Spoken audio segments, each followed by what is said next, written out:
નમસ્તે મિત્રો, હું છું પિયુષ ઝવેરી અને આજે આપણે શીખીશું English text book standard 9 unit number 4 call of the hills, પર્વતોનો સાદ. પાર્ટ 2. મિત્રો, પાર્ટ 1માં આપણે જોયું કે અબુ મિયાની એક બકરી કલવા તેમને છોડીને ચાલી ગઈ હતી. તેથી અબુ મિયા ઉદાસ હતા.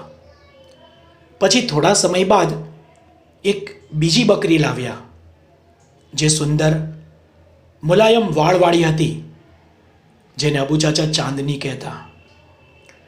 ચાંદની સાથે રહીને અબુ ચાચાને જાણે નવું જીવન મળ્યું. કેટલાક વર્ષો વીત્યા પછી ચાંદનીને પર્વત તરફનું આકર્ષણ વધ્યું. તે રોજ પર્વત તરફ જોયા કરતી. એક દિવસ તે ભાગી જવા માંગતી હતી, પરંતુ તેને દોરડાથી બાંધેલી હતી, તેથી તે જઈ ન શકી. હવે આગળ જોઈએ પાર્ટ 2.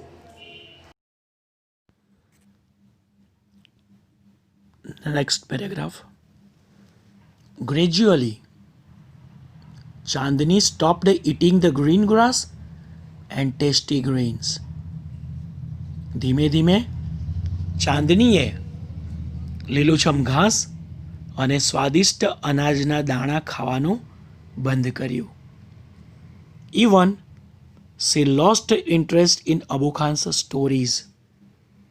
અને અબુ ખાનની વાતોમાં પણ તેણે રસ લેવાનું બંધ કર્યું. એટલે અબુ ખાનની વાતોમાં પણ તેનું ધ્યાન નહોતું. She lost her appetite, grew very thin. તેની ભૂખ પણ ગુમ થઈ ગઈ હતી અને તે ખૂબ જ પાતળી થઈ ગઈ હતી. She stared moodlessly at the hills, bathing in the sunlight or playing with the clouds.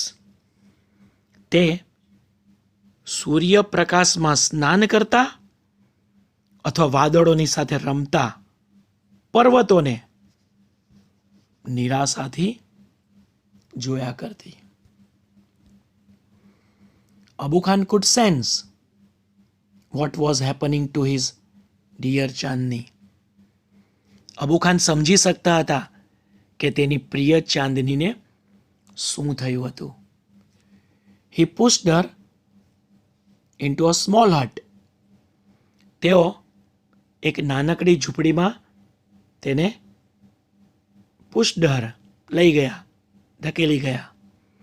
and shut the door, અને દરવાજો બંધ કરી દીધો. but forgot to close the small window at the back.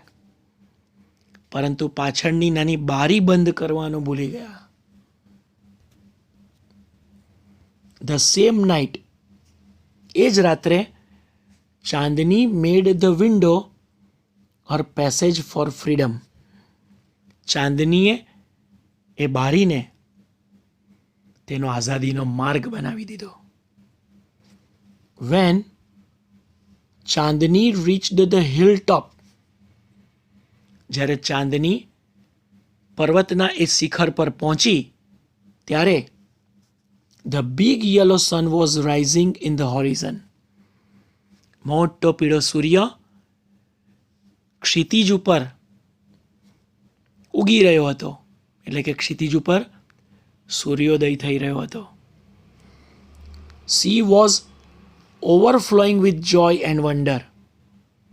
તે આનંદ અને આશ્ચર્યથી છલકાતી હતી. The green grass under her feet became golden yellow. તેના પગ નીચેનું લીલુંછમ ઘાસ સોનેરી પીળા રંગનું થઈ ગયું હતું.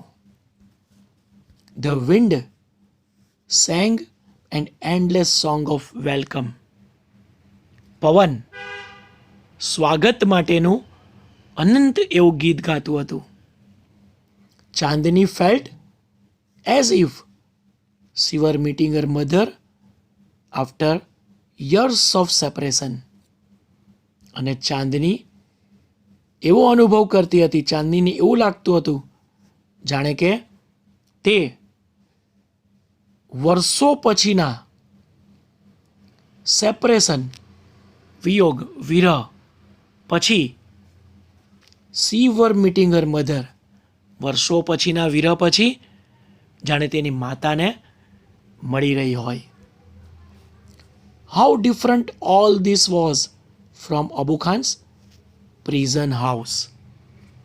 અબુ ખાનના જેલ જેવા ઘર કરતાં આ બધું કેટલું બધું અલગ હતું. Next paragraph. That day she jumped and played and ate all around. તે દિવસે તે ચાંદની ચારે તરફ બધે જ કૂદમ કૂદ કરી, રમી અને એન્ડ એટ ઓલ અરાઉન્ડ અને ખાતી રહી એટલે ચરતી રહી. She was on the top of the world. દુનિયાના સૌથી ઊંચા શિખર ઉપર તે હતી. It was the happiest day in Chandni's life.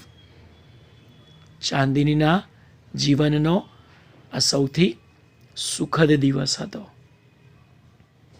The sun disappeared behind the hills. સૂર્ય પર્વતોની પાછળ છુપાઈ ગયો. Soon the darkness covered the grass, the flowers and the trees. થોડા જ સમયમાં ઘાસ, ફૂલો અને વૃક્ષો ઉપર અંધકાર છવાઈ ગયો. The wind stopped blowing. પવને ફૂંકાવાનું બંધ કરી દીધું હતું. એટલે કે પવન પણ ફૂંકાતો બંધ થઈ ગયો હતો. There was stillness all around.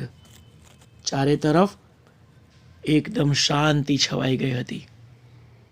An owl hooted from a hole.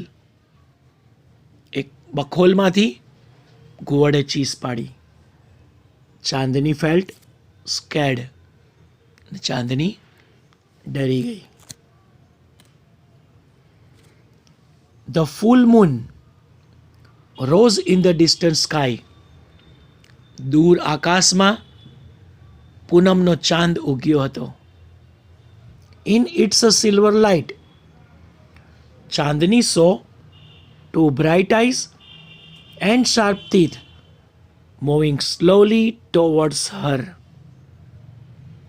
તેના રૂપેરી પ્રકાશમાં ચાંદનીએ તેના તરફ ધીમે ધીમે આવતા બે ચમકતી આંખો અને તીક્ષ્ણ દાંત જોયા.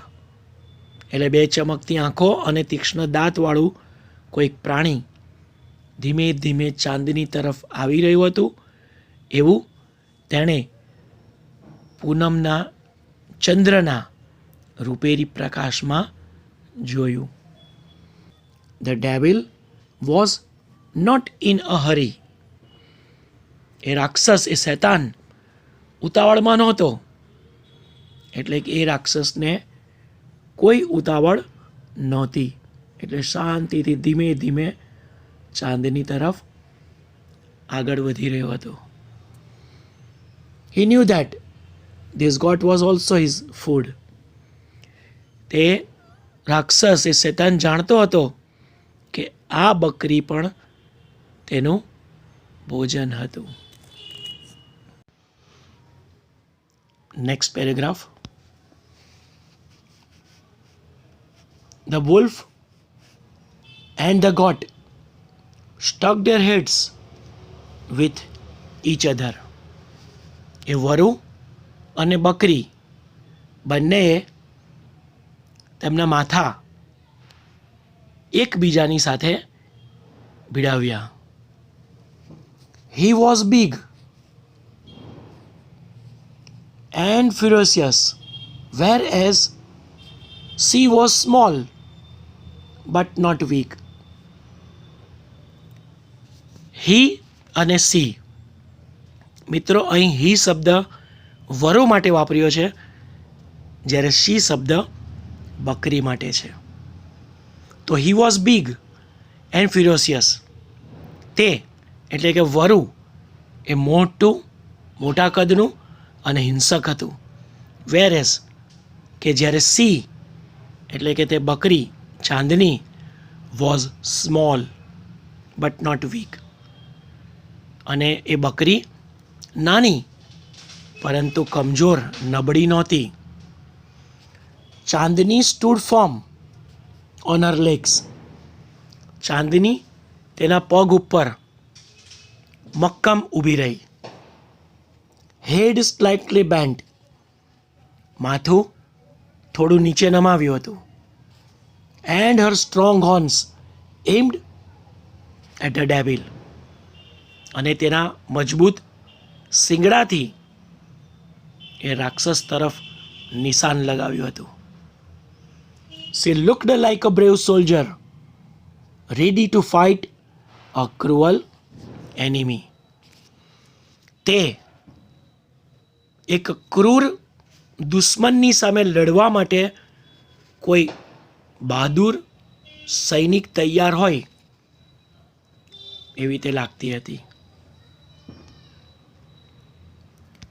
The fight began.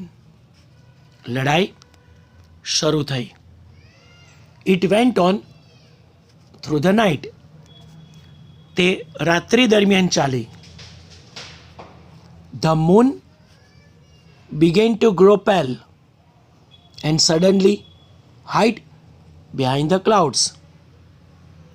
ચંદ્ર ઝાંખો થતો જતો હતો અને અચાનક વાદળોની પાછળ છુપાઈ ગયો, એટલે દેખાતો બંધ થઈ ગયો. The stars also began to disappear one by one. તારાઓ પણ એક પછી એક અદૃશ્ય થવા લાગ્યા હતા. A faint light appeared in the east. પૂર્વ દિશામાં ઝાંખો પ્રકાશ દેખાતો હતો. The first rays of the sun saw Chandni lying on the ground. સૂર્યના પ્રથમ કિરણો એટલે સૂર્યપ્રકાશે ચાંદનીને જમીન પર પડેલી જોઈ. એટલે કે વહેલી સવારમાં જ્યારે સૂર્યના કિરણો પૃથ્વી પર પડ્યા એટલે સવાર પડી ત્યારે ચાંદની જમીન પર પડેલી હતી. She was completely soaked in blood. તે પૂરેપૂરી લોહાણ હતી. The wolf, tired and sleepy. થાકી ગયેલું અને ઊંઘમાં હોય એવું વરુ was getting ready to devour her. તેને એ બકરીને ચાંદનીને ખાવા માટે તૈયાર હતો.